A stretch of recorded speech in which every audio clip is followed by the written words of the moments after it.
資生堂と聞くと、まず化粧品売り場のきらびやかなカウンターを思い浮かべるかもしれません。でも、この会社の根っこは少し意外です。始まりは東京銀座の薬局でした。今回見るのは一本の商品ではありません。薬学、デザイン、文化、研究、そして世界市場をつなぎながら美を事業にしてきた企業の長い物語です。時代は1872年。明治の東京では西洋の制度や技術が急速に入ってきていました。銀座も火災後の街づくりをきっかけに近代都市へ姿を変えようとしていた場所です。その銀座で資生堂は生まれます。華やかな美容の会社というより、まずは新しい知識を街に持ち込む小さな入り口でした。創業者は福原有信。幕府の医学書で学び、海軍病院の薬局長も務めた人物です。当時の薬は経験や慣習に頼る部分も大きい時代でした。福原はそこに西洋薬学の考え方を持ち込みます。資生堂の物語は、流行を追うところからではなく、薬を正しく扱うという緊張感から始まりました。資生堂は日本初の民間洋風調剤薬局として知られています。ここで大事なのは洋風という言葉です。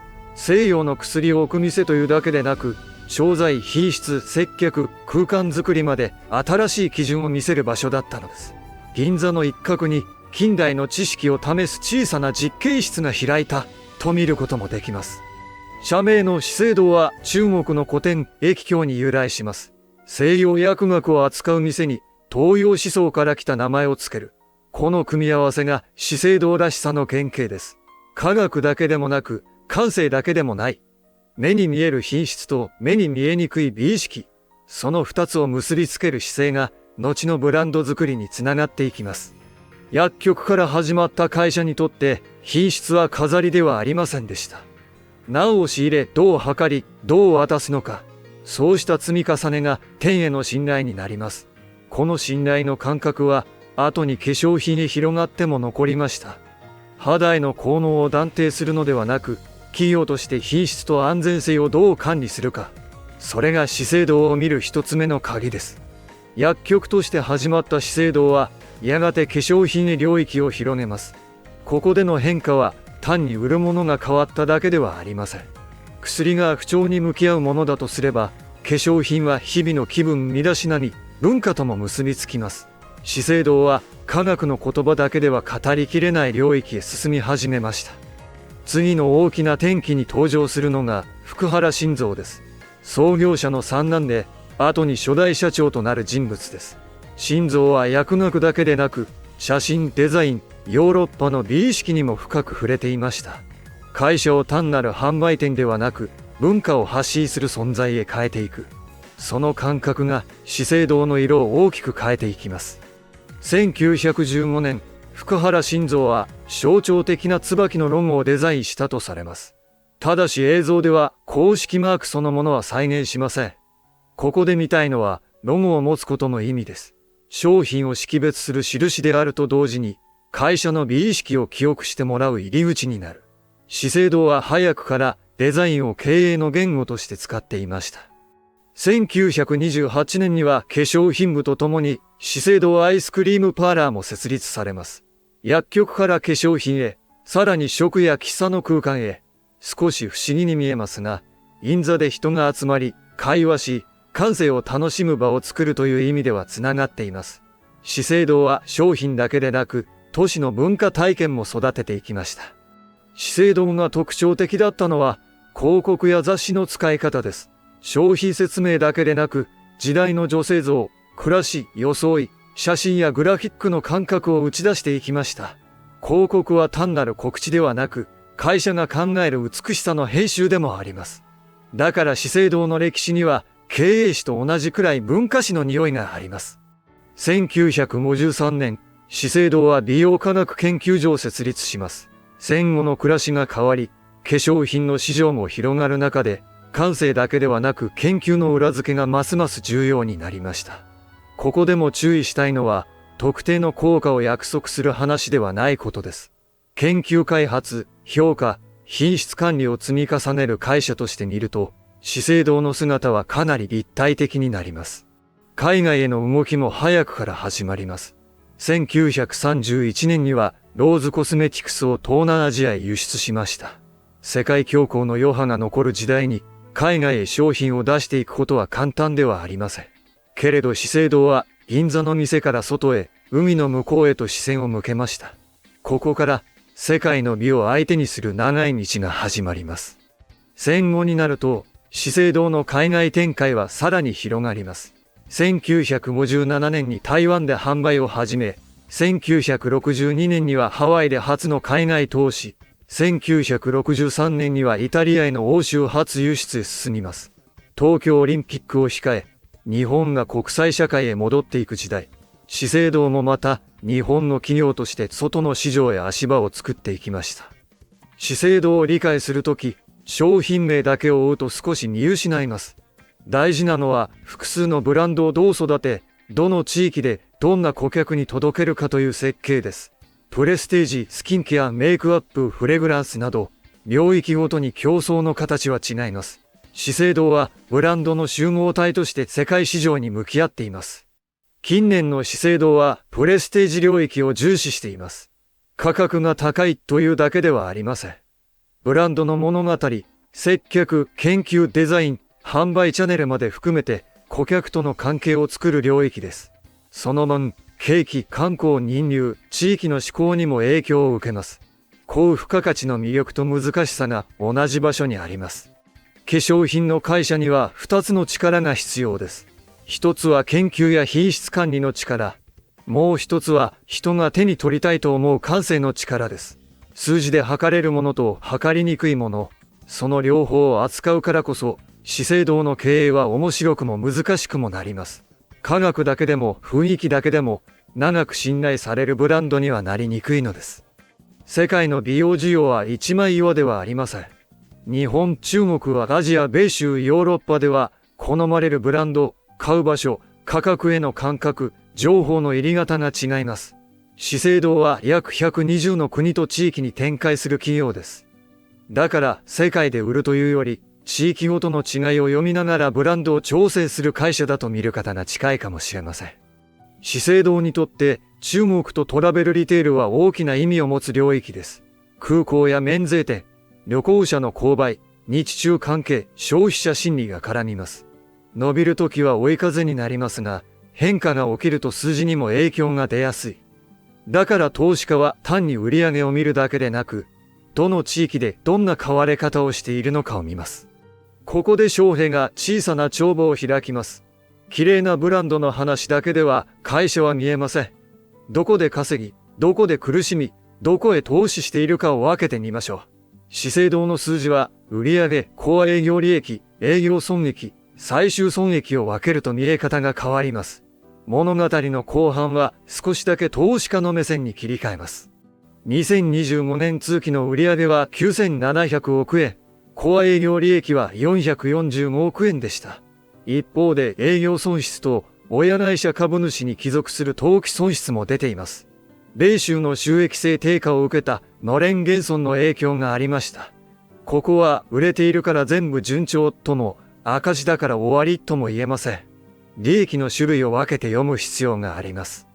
2026年第1四半期では売上が2320億円。コア営業利益が130億円でした。前年同期比では売上がプラスに見える一方、為替影響を除いた見方や、ライクフォーライクでは慎重に見る必要があります。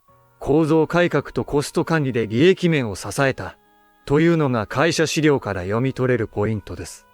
会社は2026年通期の見通しを維持しています。ただし、見通しは約束ではありません。日中関係、中東情勢、原材料や物流コスト、サプライチェーンなど外部環境の影響を受けます。資生堂を見るときは会社がどんな計画を出しているかと、その前提がどれくらい揺れやすいかを分けて考えることが大切です。資生堂の事業は地域別に見ると表情が変わります。日本、中国とトラベルリテール、アジアパシフィック、米州、EMEA、その他、それぞれ市場の成熟度も競争相手も販売チャンネルも違います。銀座で生まれた会社が世界企業になった今、一つの国の感覚だけでは全体像をつかみにくくなっています。一つ目の鍵はブランドとマーケティング投資です。化粧品は品質だけで選ばれるわけではありません。記憶に残る物語、店頭体験、広告、SNS 専門スタッフの説明、こうした接点の積み重ねがブランドの価値を作ります。投資を増やせばすぐ成果が出るとは限りませんが、手を緩めると存在感が薄れる怖さもあります。二つ目の鍵は中国とトラベルリテールです。ここは規模が大きい一方で、外部要因に左右されやすい領域です。旅行者の動き、越境 EC、現地消費、在庫調整、国際関係、どれか一つだけで判断すると見誤ります。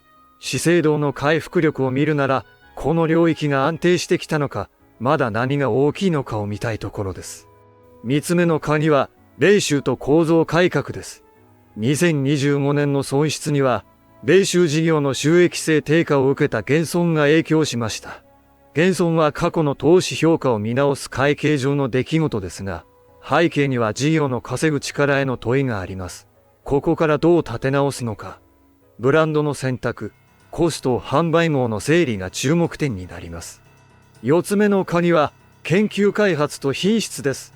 利用領域では魅力的な表現が求められる一方で、表示や効能に関するルールもあります。だから企業には、研究、法規制、品質保証、表現管理をつなぐ力が必要です。資生堂のような長寿企業ほど、攻めるブランド作りと守る管理体制の両方が問われます。五つ目の鍵は、文化とデザインの資産です。資生堂は薬局、広告、写真、パーラー、銀座の街と結びついてきました。この蓄積は貸借対照表にそのまま見えるものではありません。けれどブランドを選ぶ理由、記憶に残る理由として働くことがあります。数字に出にくい資産をどう経営に生かすかも見どころです。リスクの一つ目は地政学とインバウンドです。旅行者の流れや国際関係は化粧品の販売にも影響します。特にメンズや越境の需要は消費者の気分だけでなく、航空便、為替、政策、外交の空気にも左右されます。世界企業であることは成長の機会であると同時に、世界の揺れを受けるということでもあります。二つ目は、為替と原材料、物流コストです。海外で売る会社は、為替の動きで売上や利益の見え方が変わります。さらに容器、原料、輸送、倉庫などのコストも無視できません。綺麗なカウンターの奥には、世界中のサプライチェーンがあります。ブランド企業であっても、現実の物流からは逃れられません。三つ目は、利用需要とブランド信頼です。化粧品は生活に身近ですが、景気や気分、流行の変化を受けます。新しいブランドが次々に生まれ、SNS で人気が一気に動く時代でもあります。長く続く会社だから安心とは言い切れません。信頼を守りながら新鮮さをどう出すか、ここが難しいところです。四つ目は表示規制と表現管理です。利用、産ケア、エイジングに関わる言葉は伝え方に注意が必要です。消費者に魅力を伝えたい。でも、過度な期待や誤解を生む表現は避けなければならない。これは動画で語る私たちにも同じです。資生堂の事業を見るときも、効能の断定ではなく、研究とブランド運営の話として扱います。五つ目は、構造改革の実行です。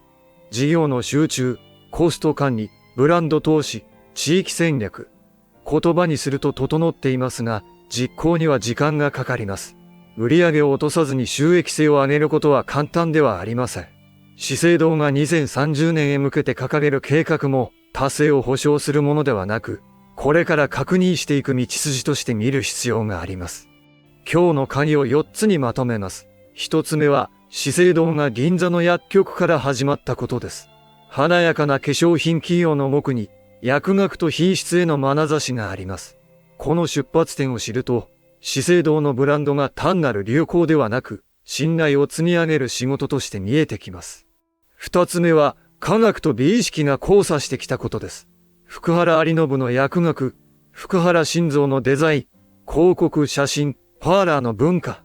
資生堂は研究室だけの会社でも、感性だけの会社でもありませんでした。測れるものと測りにくいものを結びつける。その積み重ねが長い歴史のシムになっています。3つ目は世界の地域で違う美容需要を読むことです。日本で強いものが海外でも同じように強いとは限りません。中国トラベルリテール、米州 EMEA では競争環境も消費者の動きも違います。世界企業になった資生堂を見るには、地域別の顔を分けて観察する必要があります。4つ目は一つの商品名ではなく、会社の構造を見ることです。ブランド投資、研究開発、地域別の収益、構造改革、外部リスク。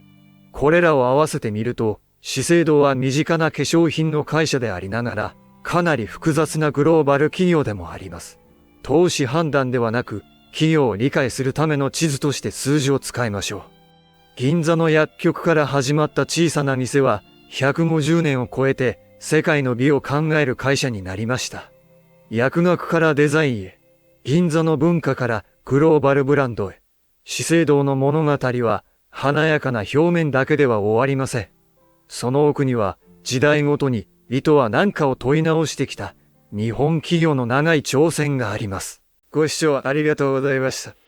チャンネル登録で次の日本株式会社物語もお楽しみください。